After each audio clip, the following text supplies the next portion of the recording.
Welcome to Who's Up Next, a video podcast for journal junkies. I'm Sally.lee.bell, your host, and I will be interviewing one of our favorite artists.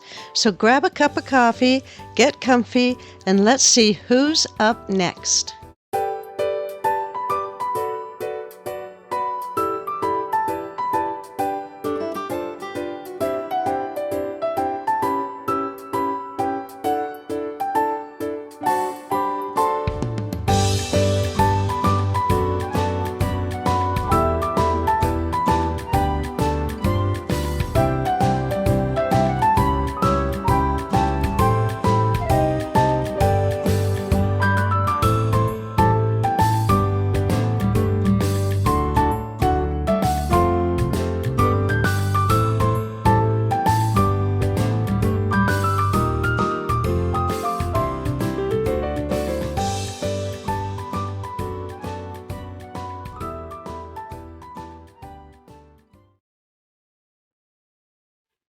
Hello, everyone. This is Sally from Rainy Day Gypsy, and Who's Up Next?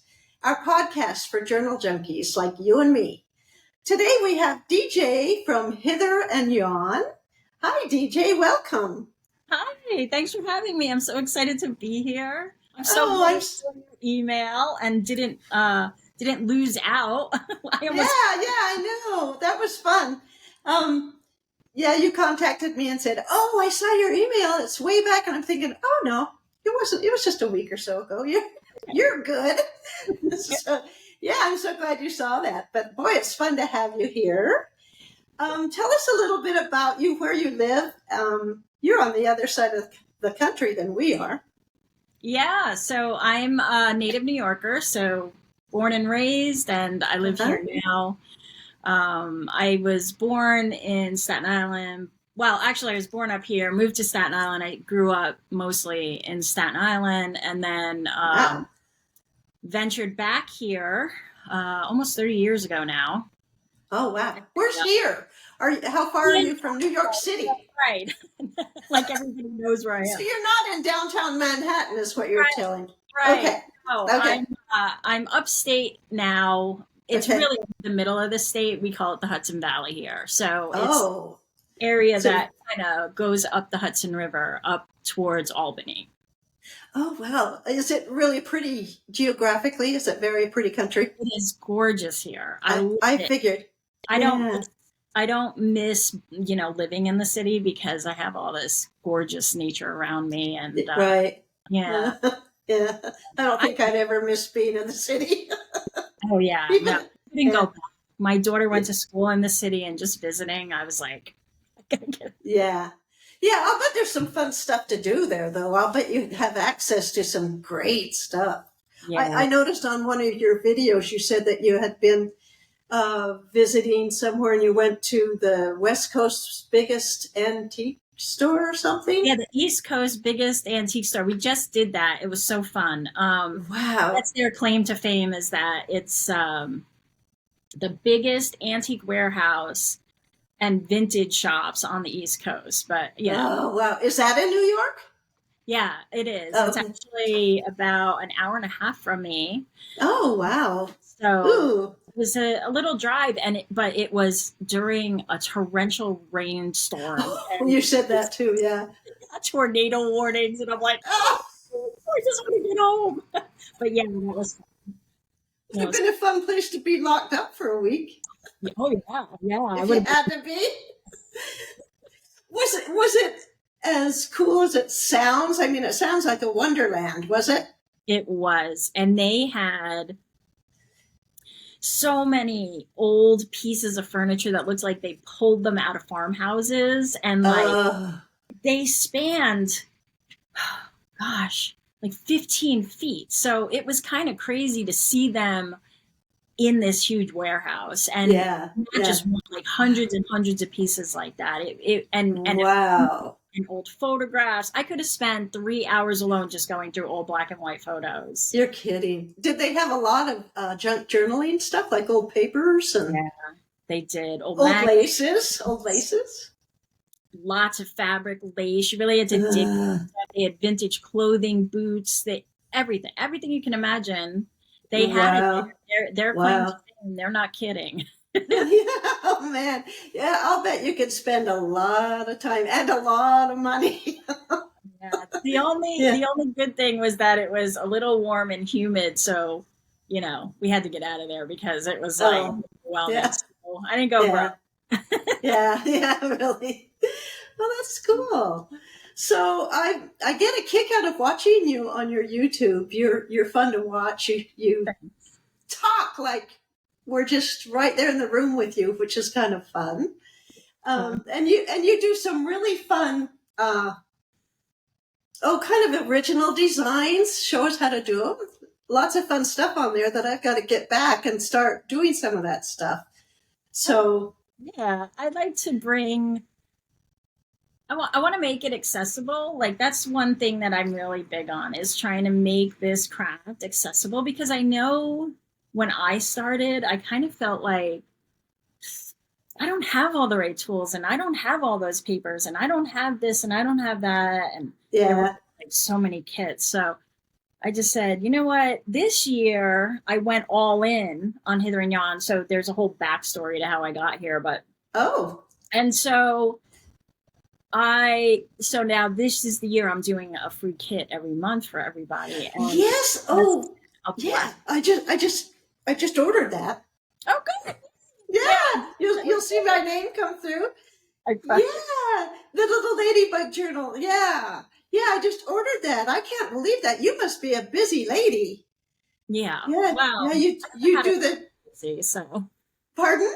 I don't know how to not be busy. Oh, yeah. I think that's a lot of our problem. Isn't a lot of people that do this is that's the case. We like to be busy, but so you do a digi kit every month, and you design it. I mean, you do all that stuff, and then you make projects with it. So yes. You are very busy. Yes. That would be pressure for me. I'd be afraid I wouldn't make my deadline. Oh, well, let me tell you, there have been a couple of months where it is like the very last day of the month and it is 11:50 and last minute because I was so busy, but it's fun. It's an adventure, Yeah, that is really neat. I'm loving the digi thing, how you do that. And then you give a freebie. Tell us about that. You give a freebie every month. Tell everybody that because I wasn't aware of that. And I'm wondering how many people know about it. Yeah. So I'm finding that more and more people are becoming aware of it, which I'm absolutely love. But basically every month this year, I introduce a new digi kit and it has its own special theme. And throughout the month on my YouTube channel, I do the makes to make the kit into what I envisioned it to be when I created it. So interesting. Cute. Theme has been like mini though this year. Like, so everything has been mini or minier or tiny. So wow. Yeah. And then the whole month. And then you can download it until the last day of the month and then play along with the videos or use it in, your own stuff, whatever you want to do. Yeah. Put it in our collection. Yeah. Put it in our notebook. Yeah. This month of August was the ladybugs. Really cute. Now, do you do something that's representative of that month? Like for December, do you do like a Christmas type thing in fall, or do you just kind of go on what your whimsy is that month? Yeah, I think it's, so many people do the common themes like February Valentine's and the first of the, this is my first year doing it. So I wanted to keep it not the same as everybody. So I think I'll do a fall one for sure, but I'm just kind of like what I see, what I like, what I'm feeling. I don't know. I get outside, I see something, I saw a ladybug, I'm like, oh, ladybug. I don't think oh, how cute. Yeah. Oh, you're creative then. Yeah, fun. Yeah, that's really exciting. How long have you been doing digitals? I've been doing digitals since I opened my Etsy shop Well, for myself, probably, since tech allowed me to do digitals, but for Etsy, Wow. like 2021. I opened my shop in 2021 and I started selling digitals and some, junk journal, made stuff and ephemera and things like that. Right. And then I'm still on Etsy, but I built my own website now, and I'm actually trying to pull away from Etsy. And A lot of people are. A lot of people are. Their fees are kind of getting high. Tell me then about the is it Ko-Fi? Yeah, Ko-Fi, coffee. I don't know. Everybody pronounces Oh, okay. Yeah, I didn't know how to pronounce it. Oh, coffee. I like coffee. All right. It's coffee. And I think it's like Buy Me a Coffee or Patreon, something along those lines. Okay. I originally found it as a support place where you could come and support the artist. I had a Patreon, but I don't know, they take a lot away from the artists when you support them. And I just, as soon as I found Ko-Fi, I followed a lot of people on Ko-Fi. So I said, I think I want to do it here. Yeah. And so, but then they have a shop environment. So you can actually post things for sale on there, and they give you a couple of options. You could do it for free or pick your price or whatever you want to set your price at. And so I said, wow, this is great. This is just like another avenue for me to give some more content that's kind of exclusive to Ko-Fi. So is that where I went to get your digis? No, you went to my website to get my digis. Okay. So HitherandYonStudio.com. That's where I have them every month. But I only show them on the YouTube channel. Like, I don't put the link everywhere. It's like in my bio link, but then it's only on YouTube. And I do that on purpose because that's where the videos are. Okay, gotcha. Yeah, gotcha. Oh, that's really interesting. That's a cool idea. Yeah, I think it's fun. Everybody loves them, and we all get to play along. And yeah, it's just it's become it's taken on a life of its own for sure. Has it? So now you can't quit. I can't. I know, and I'm already in next year going, am I going to do another year? Wow, this is going to be. Am I going to run out of ideas? I'm always afraid I'm going to run out of ideas. Right. I know. So, do you work like I do up until the last midnight hour and then get it done for the next month? Or are you really smart enough to get several months done of your digis and then cruise? Yeah. Okay. Wish I had that kind of stuff. Same. I'm always planning to do stuff, ahead a little bit, but no. Me too. When I have to edit a video for the podcast, it's like, oh no, I didn't do that like I meant to on Monday. So, it's up to the last hour. Yeah. And why I do that to myself is beyond me, but I always have. I don't see it changing anytime soon. It's fine. As long as I get it out on time, I'm but yeah. It's good. It's an adventure. But I have stuff to do around here, It's like I also have a life, as we all. So, and the summer here is beautiful. So I'm always wanting to be outside, and I have chickens, and I have my outside pets. I have deer that come here, and chipmunks. And birds. Fun. So I like to be out. Yeah, that's great. Yeah, I've always heard that upstate New York is really a pretty place. Yeah. When you say New York, everybody thinks New York City. I'm like, but I think New York's a big state.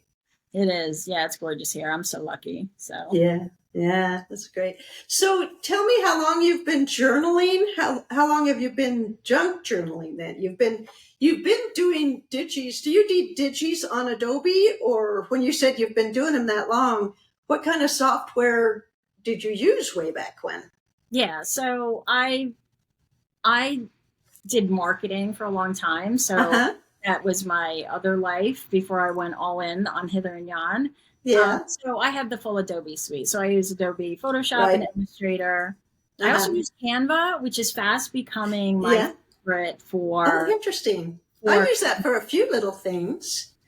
Oh, I love it. I create templates to use in so that people can, kind of create kits and stuff like that. And I absolutely love it. I love it.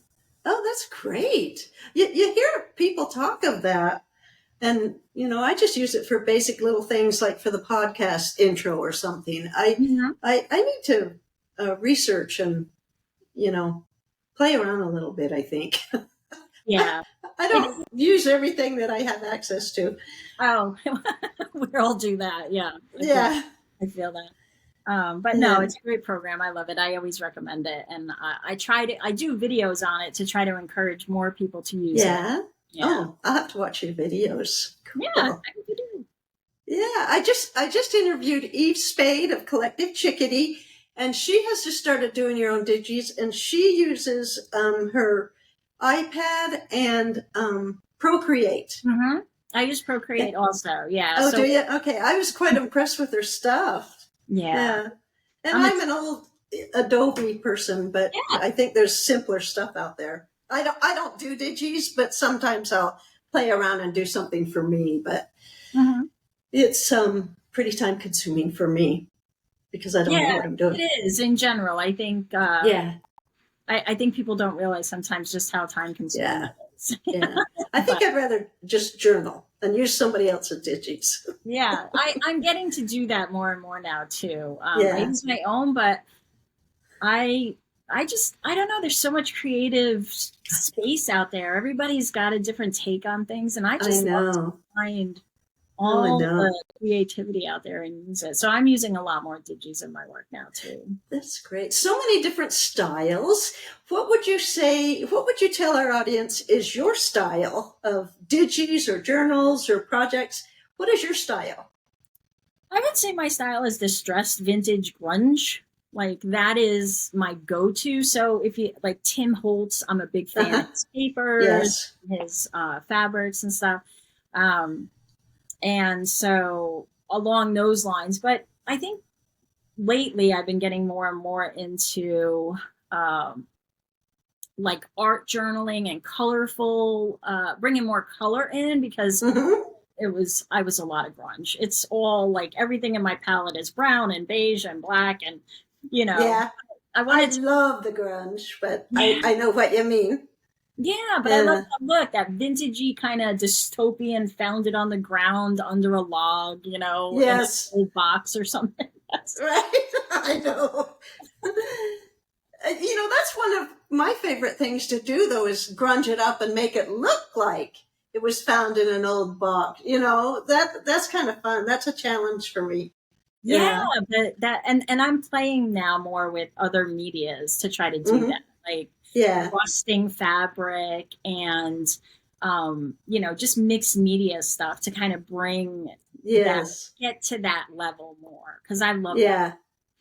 That is pretty. It's always tempting because you'll be going through YouTube and you'll see a mixed media journal or something like that, and you're thinking, how can I mix that with my junk journaling? But then you got to go to Amazon and buy a whole new set of supplies. So I know. I try not to do that anymore because my craft room is, Same. Everybody who does junk journaling or crafting in the paper craft knows. Overflowing. We're overflowed. We just like how many 6x6 pads do we all have?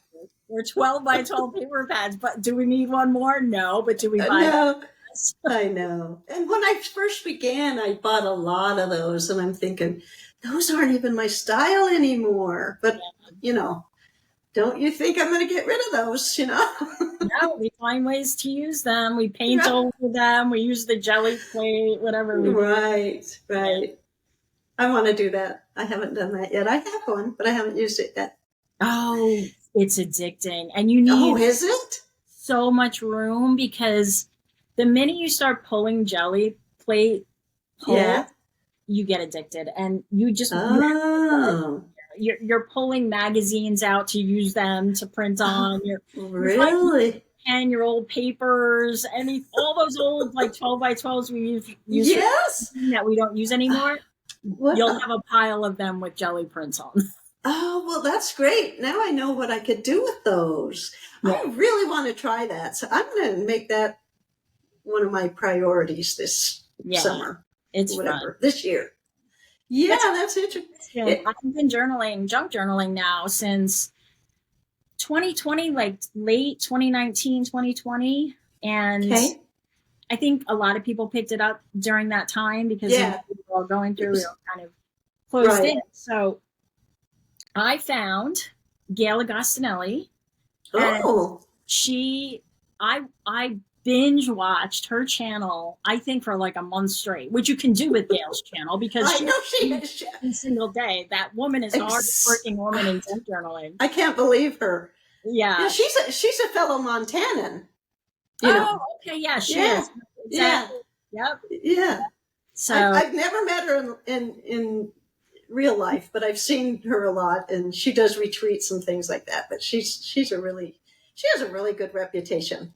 She does. And so, and then that progressed, and I found, like Tracy Fox and kind of the big names, Artie Mays at the time. These were all people who came into my purview on YouTube because I was watching YouTube. And so I did. And then I was like, wait a minute, because I used to scrapbook, but scrapbook to me always felt very, I didn't feel as, it just wasn't my style, I guess. I tried it. I had a lot of supplies. I have a lot of papers.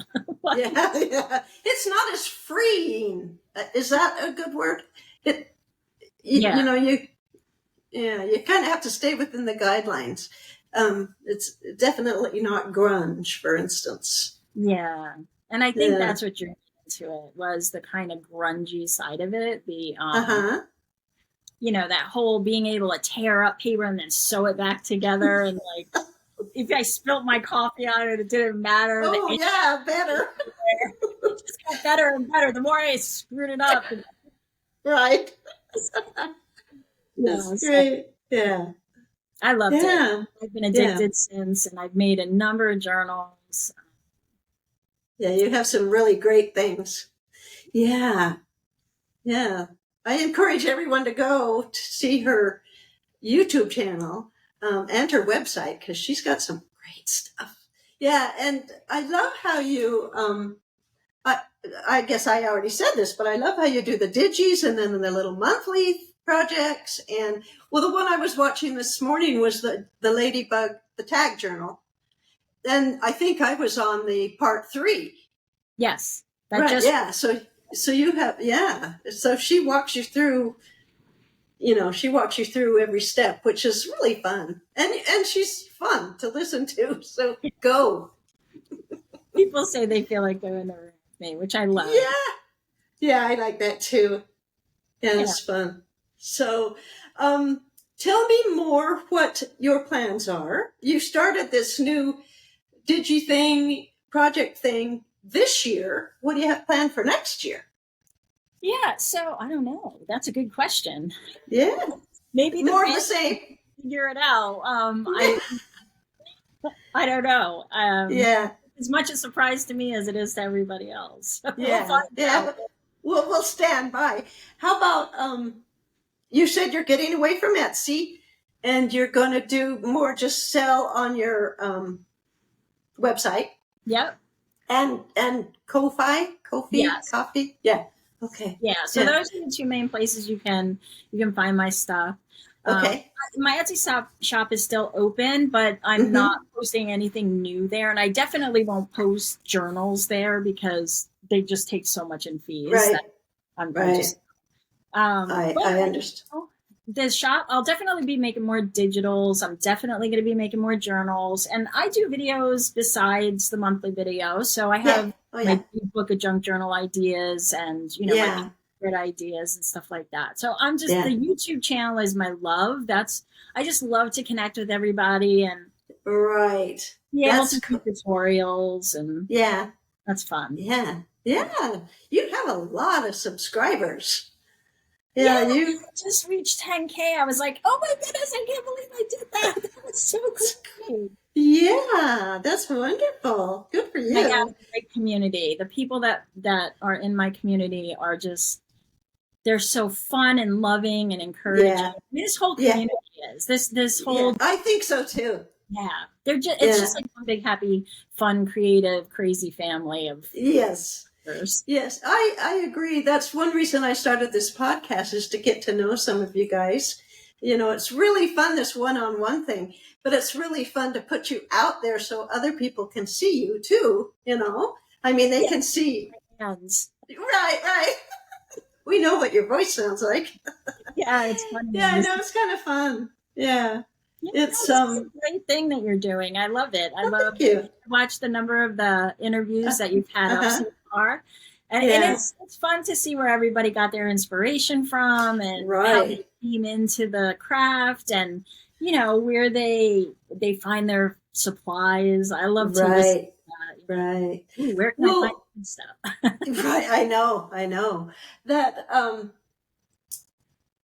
the what I find is interesting about the whole thing is that everybody's style is so different, and you can see, if you pay attention, you can link that style to their personality. When I'm talking to you or whatever, I'm thinking, oh yeah, I bet I could guess her style, you know. Most of the time. When you listen to me, then you're absolutely right. Yes, and that's, you know, that's what's going on. Yeah. So you said you went to the biggest antique and vintage store. Oh, I'd love to do that. So are you, where do you find all your good papers, and you find them in places like that? Do you have a lot of those places? Do you eBay, or what do you do? Definitely eBay. eBay was my first go-to. I would order the big lots of vintage papers and ephemera, because we have a lot of estate sales around here. Yes, I'll bet you do. But it's, you know, it's like one of those things where you have to stand in line, and sometimes it's not, you just don't walk in. But every once in a while I'll find something good around. But eBay usually, or Etsy, I will buy from Etsy sellers who are selling like vintage lots and that. And then I am a patron of some people who send ephemera, like on a monthly basis. So for instance, like Cafe Craft, I don't know if you know who Patricia. So I'm one of her patrons, and she sends me some fun French ephemera every so often. So that's that's fun. All She's over. A kick. Oh goodness, I watched her the first night. I must have watched 6 of her videos in a row, and I'm in my room snorting and laughing. My family's like, what is going on in there? I'm like, and they didn't think she was as funny as I think she's just. She is. I know, it's fun, you know, when they make it fun. Well, you know, Eve, my previous interview, mentioned her too. It's like, she's got quite the reputation out there for being fun. So that's kind of neat. Yeah, that's really fun. I see your channel. When you reached out to me, I was like, I have somebody else now that I can follow. Like, I know. Gosh, I have so many people I follow on YouTube that it's kind of ridiculous. And it's not all junk journaling either. It's like food and, you know, recipe. It's like out of hand. I'd get so much more done if I get off YouTube. Yeah, I know. I have to like reserve it for bedtime, like right before bed. Because I don't watch TV, so it's like my YouTube time. But I can't watch the craft videos, because then I just want to jump out and go down in my craft room at like 2 a.m. That was cute. So, oh gosh, tell me more about what you do on a daily basis. Do you journal all day? I mean, is this your business, or do you work outside your home, or do you garden? So now in the summertime, I'm outside a lot because it's just gorgeous outside. But this is my business. I do still have a couple of marketing clients that I'm just going to hold on to for a while. Because I feel like I did that. But this is this is it. So the kids, This is the main, the journals, I'm not doing it all day, every day. right. But there are days that I am doing it all day and loving every minute of it. I mean, yes, I love it. No, I do too. You know what though?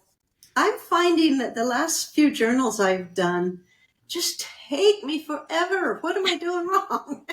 It's like No, that's not wrong. Wow. I don't know what I'm doing. Right? The details. Yeah, it's the details that take me forever. And that's what makes the journal, but there's got to be an easier way. I mean, I can be in my studio and be working on this journal all day and then stop for the evening and think, I didn't really get that much done for these 8 hours. Oh gosh, sometimes it gets really frustrating. But sometimes pardon? They're a labor of love. Yeah, I guess a time, robber. But I also pace around and I'm seeing a process that I'm going to have to break, but I pace around wondering what I'm going to do. And then it takes me a while and I get into it. And then finally I hit that mark where I think, oh yes, let's go. And then I'm on it. But there's a time span in there on every journal I do lately that I'm just messing around and I can't get into it. I don't know what that's all about. Me too. Do you do that? Or do you have it? I do actually. Yeah. And when you're also doing videos, you notice like you want to prep for your videos. And so like the prep time seems to take longer than the videos most of the time, right? I know. It is a process, and I am the same way. Like sometimes I'm vacillating back and forth, like, because I have a lot of whips. I have a lot of work in progress all over my, like, am I going to work in this one? Am I going to work in that one? And then I did this crazy thing where I said, I'm going to do a series of these junk journals. That's like 10 nature journals. And I'm going to do them all at the same time. Oh. Yeah, that's 6 months now. 6 months. Trying to figure out how to get these journals done, and I'm just like, don't do that. Okay, I don't feel so bad. I'm not coming to you for advice. I told you, hot mess, yes, everywhere. It would be. I can see where it would be wise, maybe, to do several of the same thing. I mean, while I'm messing around and trying to figure out what I'm doing, when I finally hit that point, I could see that it would be kind of productive to have an assembly line, though. Yeah, but then, like, I don't know. With me, I feel like the insides are so complex sometimes that, like, then I have to repeat it 10 times, and this one's and a half, so now I have to multiply that times 10. Yeah. So, and that might kind of take the fun out of it, too. The originality, it's like, oh, here we are. Yeah, at times. So I just try to put it over there and then go do something else. And there's always something else. Always. Yeah. Do you have a big enough studio where you have an area that you have all set up for your videos? And so when you say you prep for your videos, when I say I prep for my videos, I mean, I have to come out to the dining room and set up my computer and da-da-da-da-da. Or do you have a spot that all you have to do is take your stuff over there? I mean, that would be nice. I don't have a spot. My studio's too little. Yeah. I mean, I didn't for a while, but I took part of my basement, and I follow this woman who does organizing on YouTube. And in her videos, she took a bunch of bookcases and just made a square in her unfinished basement, which I have an unfinished basement. So my walls are just these bookcases, and then I put a rug down, and I have a fold-out table with I use my phone for everything. That's my camera. Oh, yeah. I do too. And so I just have a ring light that it's always there, and my table's always there. But to say I can just go in and do a video, that doesn't happen because, yesterday's... And it's like, it's not that big. It's not like, it's a mini fold out table. So it's not huge. But but it is a set space, so I don't have to you have to clear the dining room table and then yes, put dinner and clear that. No. I did that for many years. Yeah, maybe I should rework my studio and get a spot. Those bookcases, I tell you, they were $40 to $50. They're really tall ones. They're the really tall ones at Target. So I just, bought like 8 of them and like 2 little ones and just that. The and storage. Yeah. Wow, that's great. Footprint too. It's not big. I'll have to do like a little tour, but you're going to see all the like foam insulation and work. And it's an illusion. It's all an illusion. Yeah. Oh, that's great. Yeah. All smoke and mirrors. It is. That's great. But all you really see is like this tiny little portion of my desk in the video. So years, I had it set up in the bedroom, a little table. Right. But, well, that's not so bad. I have a place where I do that, but it's when I do the face, it's the background. And I'm not even where you can see my background right now, but it's the background that, I don't want everybody seeing all my junk, all my, I guess it's not really that organized or something, but it's like, I think that would be pretty distracting. But, where you, it's a workspace. I mean, honestly. I guess, yeah, I know. When you just the hands, that's not so bad. No. That's why I see a lot of crafters now getting where they're showing their face and then and that's great, but like half the time, 98% of the time, I don't even look this good. It's like, I know. Yeah, it's just like, no. So, and I'm in my PJs. Right. So, my husband says, "Are you going to get dressed today?" Why? Yeah, my husband jokes and he's like, well, because I'll buy new PJs. He's like, oh, new work uniform. You were close out with the 2020 episodes, right? Everybody was working in their pajamas for years. Right. Well, we're getting close to the end of our time. Tell our audience, do you have any advice for them? What would you tell them if they're thinking of starting junk journaling? What would you say? I would say start with what you have. And that's what I always tell everybody. Yes. I don't think you need all the big tools and the crocodiles and the big paper cutters. Right. Your scissors, some glue, some junk that anybody else was. That's where it all came from, right? I mean, junk came from that and slime and things. So you just kind of got to work with what you have and look around and just kind of start collecting envelopes and junk mail, and a little paint goes a long way. Just start with what you have. And my first junk journal was just a piece of like a backing from a pad that I folded in half, and some images off the internet, and just started gluing stuff down and sewing stuff together. And I was like, well, I'm on my way. Here we go. I used eyeshadow. I didn't have ink or anything like that. I was using Sharpie markers and eyeshadow. Wow, cool. And stuff like that. Well, what I would tell people is go to your website and get your free digis and do your project every month. Yeah, because digis can get expensive.